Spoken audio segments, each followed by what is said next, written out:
Welcome to Mansa log. ನಾನು ಇವತ್ತು ಪೂರಿ ಮತ್ತು ಚೋಲನ ಮಾಡೋಣ ಅಂತ ಅಂದ್ಕೊಳ್ತಾ ಇದ್ದೆ. ಹಾಗೆಯೇ ಜೊತೆಗೆ ಸೊಪ್ಪಿನ ಸಾರು ಕೂಡ. ಬನ್ನಿ ಯಾವ ಥರ ಮಾಡೋದು ಅಂತ ರೆಸಿಪಿನ ನಾನು ನಿಮಗೆ ತೋರಿಸ್ಕೊಡ್ತೀನಿ.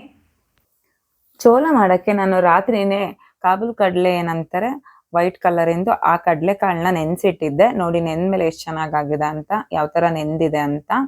ಹಾಗೆಯೇ ಅದನ್ನು ನೆನೆಸಿಟ್ಟಿದ್ದ ಕಾಳನ್ನ ಒಂದು ರೌಂಡ್ ತೊಳಿತೀನಿ ನಾನು ಯಾವಾಗ್ಲೂ.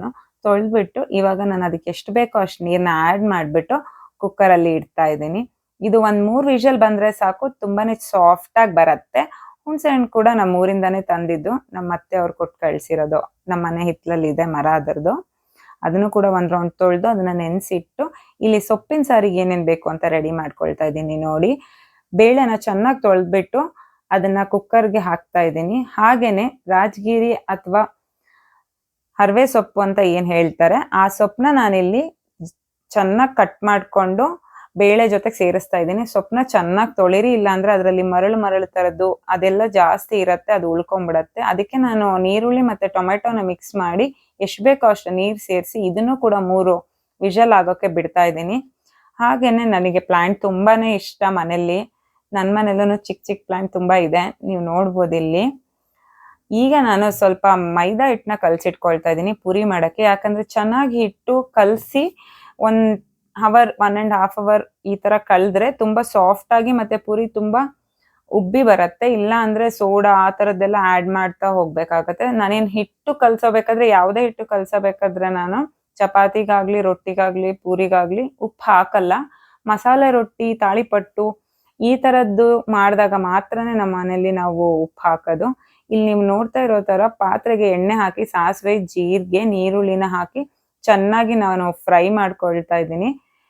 ಚೆನ್ನಾಗಿ ಅದು 1 ರೌಂಡ್ ಫ್ರೈ ಆಗಬೇಕು. 1 ರೌಂಡ್ ಆದರೆ ಸಾಕು. ನೆಕ್ಸ್ಟು ಟೊಮ್ಯಾಟೊ ನಾವು ಆ್ಯಡ್ ಮಾಡಬೇಕು.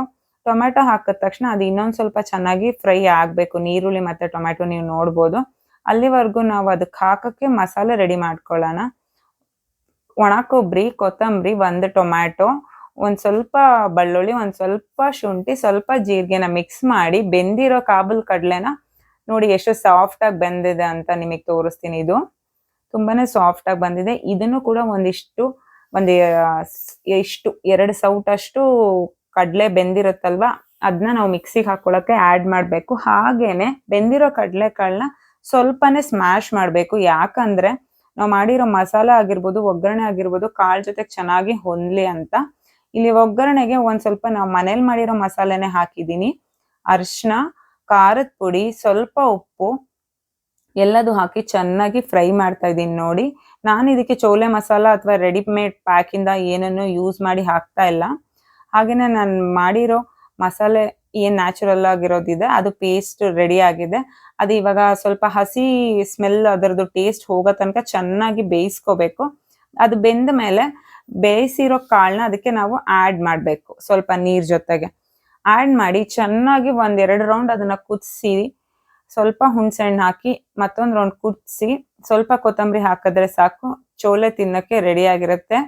ಹಾಗೆಯೇ ಸೊಪ್ಪಿನ ಸಾರಿಗೂ ಕೂಡ ನಾನಿಲ್ಲಿ ಒಗ್ಗರಣೆನ ಹಾಕ್ತಾ ಇದ್ದೀನಿ. ಇಲ್ಲಿ ನಾನು ಎಣ್ಣೆನ ಜಾಸ್ತಿ ಯಾಕಪ್ಪ ಕಾಯಿಸಿಲ್ಲ ಅಂತ ಅಂದರೆ, ಬೆಳ್ಳುಳ್ಳಿ ಜೀರಿಗೆ ಆದರೆ ಜಾಸ್ತಿ ಇನ್ನೊಂದು ಸ್ವಲ್ಪ ಕಾಯಿಸ್ಬೇಕು. ಆದರೆ ತುಂಬ ಕಾಯಿಸಿದ್ರೆ ಅರಿಶಿನ ನಾವು ಹಾಕ್ತೀವಲ್ವಾ, ಆವಾಗ ಹೊತ್ಬಿಡತ್ತೆ. ಅದಕ್ಕೋಸ್ಕರ ನಿಧಾನಕ್ಕೆ ಚಿಕ್ಕ ಫ್ಲೇಮಲ್ಲಿ ಇಟ್ಟು ನಾನು ಇದನ್ನು ಮಾಡ್ತಾ ಇದ್ದೀನಿ. ಇದಕ್ಕೆ ನಾನು ಜೀರಿಗೆ ಜೊತೆಗೆ ಸಾಸಿವೆನೂ ಆ್ಯಡ್ ಮಾಡಿ ಒಂದು ಸ್ವಲ್ಪ ಬಿಸಿ ಆಗೋ ತನಕ ವೇಟ್ ಮಾಡಿ. ಹಾಗೆಯೇ ಇವಾಗ ಅರಿಶಿನ, ಇದಕ್ಕೂ ಕೂಡ ಮಸಾಲೆ ನಾನು ಮನೆದೇನೆ ಯೂಸ್ ಮಾಡ್ತಾ ಇದ್ದೀನಿ ಸ್ವಲ್ಪ ನೋಡಿ. ಹಾಗೆಯೇ ಇದ್ರ ಜೊತೆಗೆ ಒಂದು ಸ್ವಲ್ಪ ಖಾರದ ಪುಡಿ, ಖಾರ ಜಾಸ್ತಿ ಬೇಕಂದ್ರೆ ಇನ್ನೂ ಸ್ವಲ್ಪ ಹಾಕ್ಬೋದು. ನಾವು ಖಾರದ ಪುಡಿ ಮನೆಯಲ್ಲೇ ಮಾಡೋದ್ರಿಂದ ಅದು ನಾನು ಹದ ಗೊತ್ತಾಗ್ಬಿಟ್ಟಿದೆ. ಸ್ವಲ್ಪ ಹುಣಸೆಹಣ್ಣು ಹಾಕಿ ಇವಾಗ ಚೆನ್ನಾಗಿ 1 ರೌಂಡ್ ಕುದಿಸಿ ಸ್ವಲ್ಪ ಬೆಲ್ಲ ಹಾಕಿ ಚೆನ್ನಾಗಿ ಕುದಿಬೇಕಿದು. 1 ರೌಂಡ್ ಕುದ್ಮೇಲೆ ಬೆಂದಿರೋ ಬೇಳೆನ ನಾವು ತಗೋಬೇಕು. ಸ್ವಲ್ಪ ಉಪ್ಪು ಹಾಕಿದ್ದೀನಿ ನೋಡಿ, ಇಲ್ಲಿ ರುಚಿಗೆ ತಕ್ಕಷ್ಟು. ಬೆಂದಿರೋ ಬೇಳೆನ ನಾವು ತಗೊಂಡು ಚೆನ್ನಾಗಿ ಕಡಿಬೇಕು. ಅದನ್ನ ಕಡಿದ್ರೇನೆ ಅದು ಸೊಪ್ಪಿನ ಸಾರಿನ ಟೇಸ್ಟು ಚೆನ್ನಾಗಿ ಬರೋದು. ಅದಕ್ಕೇನು ಕುದಿಯೋಕೆ ನೀರು ಸ್ವಲ್ಪ ಜಾಸ್ತಿ ಇಟ್ಟಿರ್ತೀನಲ್ವ, ಯಾಕಂದರೆ ಅದು ರುಚಿ ಬಿಡಲಿ ಅಂತ. ಹಾಗಾಗಿ ಸ್ವಲ್ಪ ಬೇಳೆ ಚೆನ್ನಾಗಿ ಕಡ್ಕೊಂಡು ಸೊಪ್ಪು, ಬೇಳೆ, ಟೊಮ್ಯಾಟೊ, ನೀರುಳ್ಳಿ ಚೆನ್ನಾಗಿ ಹೊಂದಿರುತ್ತೆ. ಅದನ್ನು ಚೆನ್ನಾಗಿ ಕುದೀತಾ ಇರೋ ಹುಣಸೆ ಹುಳಿ, ಖಾರದ ಪುಡಿ ಏನು ಹಾಕಿದ್ದು ಇದಿತ್ತಲ್ಲ ಒಗ್ಗರಣೆ, ಅದಕ್ಕೆ ಹಾಕಿ ಸ್ವಲ್ಪ ಕೊತ್ತಂಬರಿ ಹಾಕಿ ಅದಕ್ಕೆ ಸ್ವಲ್ಪ ಹಸಿ ಕೊಬ್ಬರಿನ ತುರಿದ್ಬಿಟ್ಟು ಹಾಕ್ತೀನಿ ನಾನು ಮೇಲೆ.